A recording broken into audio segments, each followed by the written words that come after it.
দেখো করতে গেছিলাম হচ্ছে কেএফসি স্টাইল চিকেন পপকর্ন। দেখতে হয়তো সেম হয়নি, কিন্তু খেতে কিন্তু একই রকম হয়েছিল, শুধু ক্রাম্সগুলো আসেনি, বাকি কিন্তু কোনো অংশে কম হয়নি কেএফসি থেকে। যাই হোক, নেক্সট টাইম আবার করব। বারবার করলে হয়তো একটুখানি ভুল শুধরাতে পারবো, প্রথমবার তো ভুল হতেই পারে। কি করে করলাম আমি সেটাই তোমাদের সাথে শেয়ার করব।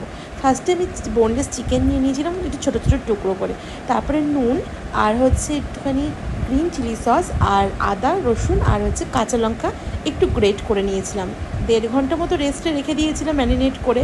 তারপরে একটা ময়দা নিয়ে নিয়েছিলাম, মানে একটা প্লেটে ময়দা নিয়ে নিয়েছিলাম, ওখানে একটু নুন আর একটু অরিগানো দিয়ে ভালো করে একটু মিক্সড করে নিয়েছিলাম।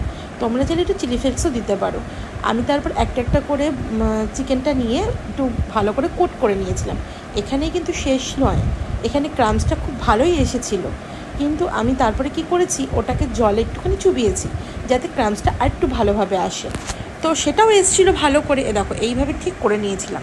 তারপরে যে ক্রামসটা এসেছিলো বেশ ভালো, কিন্তু যখন না তেলে দিলাম ক্রামসটা অনেকটা মিলিয়ে গেল, বুঝলাম না কেন জিনিসটা হলো। হয়তো প্রথমবার ট্রাই করেছি বলে হয়তো কিছু ভুল টুটি হতেই পারে, হয়তো হয়েছেও। এর জন্য নেক্সটবার যখন করব একটু ভালো করে বুঝে শুনে করব।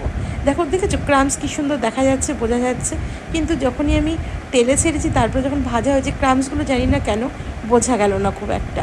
কিন্তু খেতে সত্যি বিশেষ করে দুর্দান্ত হয়েছিল। আজকে দুপুরে এটাই খেয়েছিলাম, অসাধারণ খেতে হয়েছিল। আমার তো মানে এই বড়া হলে আমার বরের আর কিচ্ছু লাগবে না।